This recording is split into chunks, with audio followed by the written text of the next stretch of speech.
नमस्कार साथियों। तो चलिए बुक की तरफ आगे बढ़ते हैं और बुक में हम आगे बात करेंगे नकारात्मक सोच वाले लोगों के बारे में। चलिए तो नकारात्मक सोच कैसे विकसित होता है इसे हम एक कहानी के माध्यम से जानते हैं।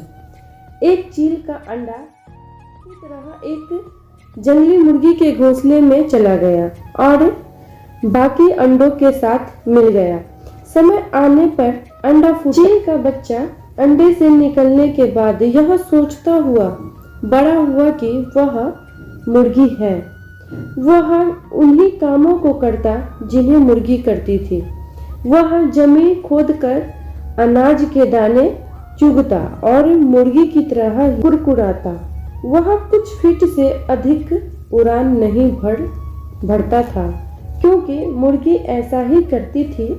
एक दिन उसने आकाश में एक चील को बड़ी शान से उड़ते हुए देखा। उसने मुर्गी से पूछा, उस सुंदर चिड़िया का नाम क्या है? मुर्गी ने जवाब दिया, वह चील है।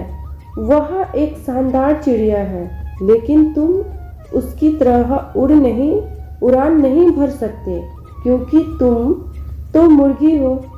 चील के बच्चे ने बिना सोचे विचारे मुर्गी की बात मान लिया। वह मुर्गी की जिंदगी जीता हुआ सोचने की क्षमता न होने के कारण वह अपनी विरासत को खो बैठा। उसका कितना बड़ा नुकसान हुआ। वह जीतने के लिए पैदा हुआ था पर वह दिमागी रूप से हार के लिए तैयार हुआ था। अधिकतर लोगों के लिए यही बात सच है। जैसा कि ओलिवर वेंडल हॉल ने कहा है, हमारे जिंदगी का सबसे दुर्भाग्यपूर्ण पहलू यह है कि ज्यादातर लोग मन में कुछ करने की इच्छा लिए बिना ही कब्र में चले जाते हैं। हम अपनी ही दुर्भाग्यता की कमी की वजह से बेहतरीन हासिल नहीं कर पाते। अगर हम चील की तरह आकाश की बुनियादियों को छूना चाहते हैं तो हमको चील की तौर तरीकों को सीखना होगा। अगर हम खुद को कामयाब लोगों के साथ जोड़ेंगे तो हम भी कामयाब हो जाएंगे। अगर हम चिंतकों के साथ जुड़ेंगे तो चिंतक बन जाएंगे। यदि हम देने वाले के साथ रहेंगे तो देने वाले बन जाएंगे। और अगर हम नकारात्मक सोच वाले लोगों के साथ रहेंगे तो वैसे ही बन जाएंगे। जब कोई जिंदगी में कामयाबी हासिल करता है तो कुछ लोग उस पर कीचड़ उड़ाते हैं और उसके टांग खींचते हैं। कोशिश करते हैं हम जब खुद को ऐसे तुच्छ लोगों से उलझने से बचा लेते हैं तो हम जीत जाते हैं। मार्शल आर्ट्स में सिखाया जाता है कि कोई हम पर हमला करे तो उससे रोकने की बजाय अपनी जगह से हट जाइए। क्यों? इसलिए कि रोकने के लिए ऊर्जा की जरूरत होती है। उसका इस्तेमाल और बेहतर कामों के लिए क्यों न लगाया जाए। कुछ लोगों ने उलझने के लिए हमको उनके स्तर तक नीचे उतरना पड़ता है। वे यही चाहते हैं क्योंकि ऐसा करके हम उनमें शामिल हो जाते हैं, उनके जैसा एक बन जाते हैं। नकारात्मक लोगों को अपने मकसद में कामयाब मत होने दीजिए। खुद को नीचे मत गिराइए। याद रखिए कि आदमी का चरित्र केवल उसकी बात से नहीं आंका जाता कि वह कैसा सोहबत में रहता है, बल्कि इस बात से भी आंका जाता है कि किन लोगों की संगत नापसंद करता है। धूम्रपान, नशीले दवाइयाँ और अल्कोहल। मेरे शराब का न पीने के लिए एक वजह यह भी है कि मैं कब अच्छा समय बिता रहे हूँ। शराब पीने के बाद आदमी के दिल दिमाग पर कोई रोक टोक नहीं रह जाती और वह मनमानी हरकतें करने लगते हैं। सफ़र के दौरान मैंने देखा है कि कुछ देशों में शराब पीना वक्त बिताने का जरिया बन गया है। अगर हम शराब नहीं पीते तो वे हमें इस तरह देखते हैं जैसे कि हम कोई गलत काम कर रहे हैं। उनका आदर्शन यह है कि अगर हमारी स्कोच अच्छी है तो इससे कोई फर्क नहीं पड़ता कि हमारी अंग्रेजी कितनी बुरी है। अगर कोई बैंकर उनसे पूछे कि आपकी नकद संपत्ति क्या है तो वे स्कोच की 2 बोतलें दिखा देंगे। आज के दौर में शराब और सिगरेट पीना शान की बात मानी जाने लगी। इनकी शुरुआत करते वक्त आदमी सोचता है पहली बार ही तो पी रहा हूँ। अगर हम लोगों से पूछे कि वे अल्कोहल यानी शराब या नशीली दवाई क्यों लेते हैं तो वे हमको जश्न मनाने, मजा लेने, दिक्कतों को भुलाने, तनाव दूर करने, तजुर्बा करने, दूसरों पर रोब डांटने, झाड़ने, शराब पीना बिंदास होने की निशानी है, खुद को फैशनेबल साबित करने, मेलजोल बढ़ाने और व्यावसायिक मकसद जैसी कई वजहें गिना देंगे। लोग खुद को साथियों की मांग के मुताबिक ढालना चाहते हैं। मुझे ताज्जुब होता है कि क्या तुम मेरे दोस्त नहीं हो?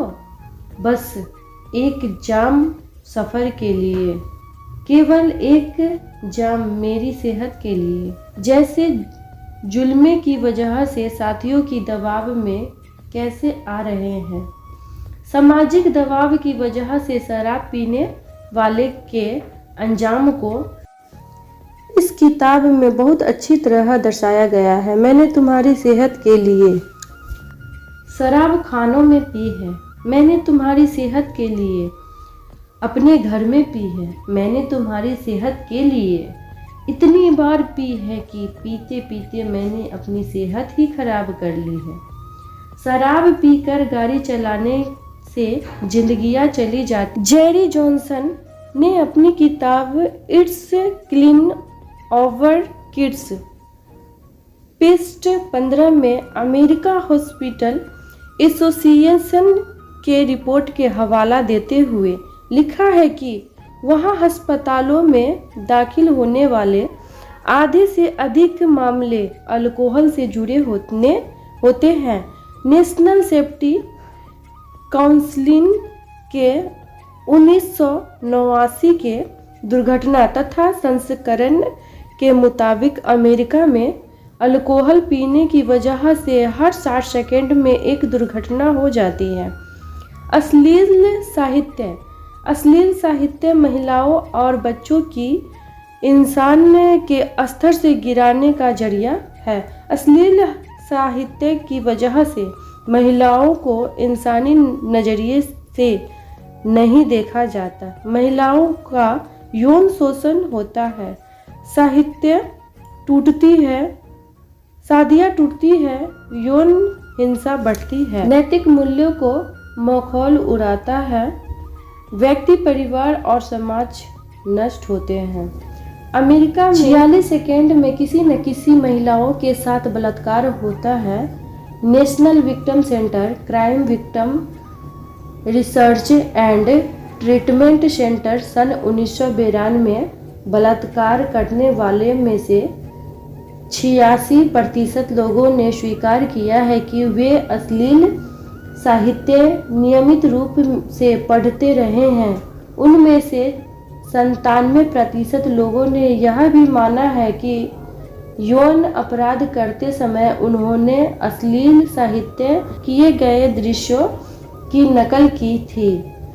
Doctor William Marshall 1988। यह देखकर दुख होता है कि कुछ लोग पैसा कमाने के लिए इतना गिर जाते हैं कि अश्लील साहित्य की बिक्री को अपना पेशा बना लेते हैं। नकारात्मक फिल्मों एवं टेलीविजन कार्यक्रम आजकल के बच्चों के नजरिए और मूल्य पर किसी और के बजाय फिल्मों और टेलीविजन कार्यक्रमों का ज़्यादा असर पड़ता है। एक अनुमान के अनुसार अमेरिका में बच्चे हाई स्कूल तक पहुंचते पहुंचते 20,000 घंटों के टेलीविजन कार्यक्रम देख चुके होते हैं और उनकी आंखों के सामने 5,000 हत्याएं के दृश्य और अल्कोहल से संबंधित 1 लाख विज्ञापन गुजर चुके होते हैं। इस टेलीविजन कार्यक्रमों और विज्ञापनों से संदेश मिलता है कि शराब पीना, मौज मस्ती करना, सिगरेट पीना शान की बात है और नशीली दवाइयों का तो जमाना है। अगर अपराध इतनी तेजी से बढ़ रही है तो इसमें हैरत की कोई बात नहीं है। टेलीविजन धारावाहिक और कार्यक्रम तथा फिल्मों आदि में पहले से और शादी के बाद पराये स्त्री पुरुष के साथ कायम होने वाले शारीरिक संबंधों को बड़े लुभावने अंदाज में पेश आते हैं। इसलिए अगर रिश्ते में प्रतिबद्धता की कमी दिखाई है तो तलाक के मामले बढ़ते जा रहे हैं, तो हमें इस पर ताज्जुब नहीं होना चाहिए। बच्चे दिमाग वाले लोग मीडिया में देखी सुनी चीज़ों को ही अपने मानक और मानदंड बना लेते हैं। वैसे एक हद तक इन चीज़ों का असर हम सब पर होता है। गाली गलौज के इस्तेमाल से यही लगता है कि ऐसा भाषा का इस्तेमाल करने वाले के पास शब्दों की कमी है, वह खुद पर काबू नहीं रख पाता है और हम में आत्म अनुशासन की कमी है। रॉक संगीत। कुछ लोकप्रिय संगीत अश्लील है। हम जो संगीत सुनते हैं या कला के जिस प्रदर्शनों को देखते हैं वह हमारे अवचेतन मन पर असर डालता है। 7वां कदम। साथियों, हम आ गए हैं 7वें कदम पे। आज अगर हमारा ये वीडियो आपको पसंद आता है ऑडियो, तो आप प्लीज़ इस चैनल को लाइक और सब्सक्राइब कर दें। चलिए तो साथियों स्टार्ट करते हैं 7वां कदम। जो जरूरी है उससे शुरू करें, फिर जो मुश्किल है वह करें और आप अचानक पाएंगे कि आप नामुमकिन काम भी करने लगे। कुछ काम ऐसे होते हैं जिसे हम पसंद करें या ना पसंद करें, पर वे हमें करने ही पड़ती है। जैसे कि एक माँ अपने बच्चों की देखभाल हर हाल में करती है। कोई जरूरी नहीं है कि इनमें उन्हें हमेशा खुशी मिलता हो, बल्कि कई बार तो यह तकलीफ देह हो सकता है। लेकिन हम ऐसे जरूरी कामों को पसंद करना सीख लें तो फिर नामुमकिन भी मुमकिन बन जाता है। 8वां कदम। अपने दिन की शुरुआत अच्छे सकारात्मक काम से करें। सुबह के वक्त सबसे पहले कोई अच्छी चीज पढ़े या सुने। रात में अच्छी तरह सोने के बाद हमारा तनाव दूर हो चुका होता है और हमारा अवचेतन मन किसी बात को बड़ी आसानी से कबूल कर लेता है। इससे दिन भर के लिए एक लय बन जाती है और हमारी दिमागी सोच का ताना बाना सही रूप ले लेता है, जिससे हमारा पूरा दिन अच्छा बन जाता है। खुद में बदलाव लाने के लिए हमें सोचे समझे ढंग से कोशिश करनी होगी और पूरे संकल्प के साथ अच्छे विचार और व्यवहार को अपनी जिंदगी का हिस्सा बनाना होगा। सकारात्मक विचार और व्यवहार को अपनाने का अभ्यास रोज करें और इसे तब तक जारी रखें जब तक यह आदत न बन जाए। हार्वर्ड विश्वविद्यालय के विलियम जेम्स का कहना है, अगर आपको अपनी ज़िंदगी बदलनी है तो अपनी शुरुआत फौरन करें। अगर आप अब तक बताए जा चुके 8 तरीके पर अमल करें तो विजेता बन जाएंगे। जीतने वाला बनाम हारने वाला।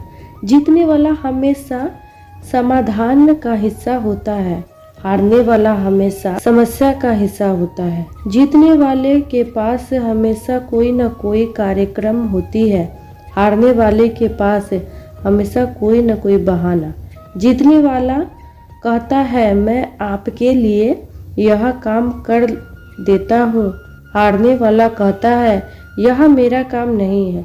जीतने वाले के पास हर समस्या का कोई न कोई हल होता है।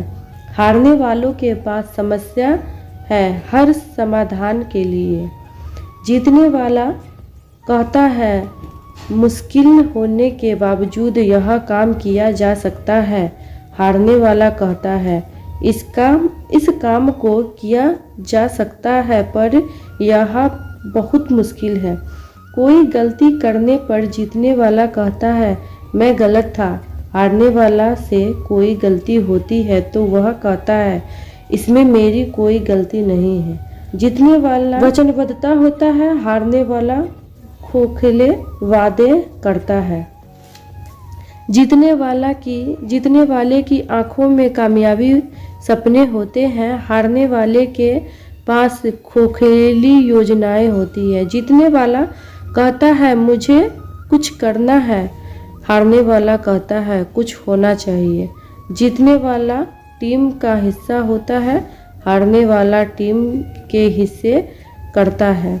जीतने वाला लाभ को देखता है, हारने वाला तकलीफ को देखता है। जीतने वाला संभावनाओं को देखता है, हारने वाला समस्याओं को देखता है। जीतने वाला सभी की जीत के सिद्धांत में विश्वास रखता है, हारने वाला मानता है कि जीतने के लिए किसी का हारना जरूरी है।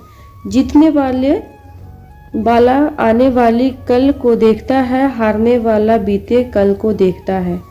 जीतने वाला स्थिर स्वभाव वाले तपस्थाई जैसा होता है, हारने वाला तापमानी जैसा होता है।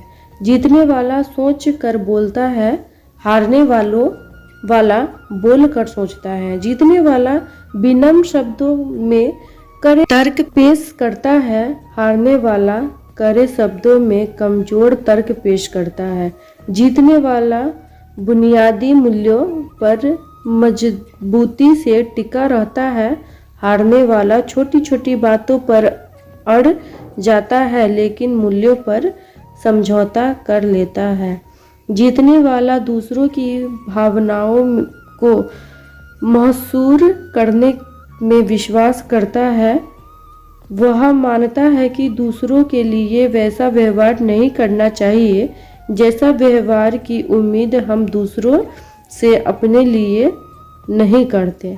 हारने वाला इस पर भी विश्वास रखता है कि दूसरे तुम्हारे साथ कुछ देर उससे पहले ही तुम वह काम करके साथ कर दो।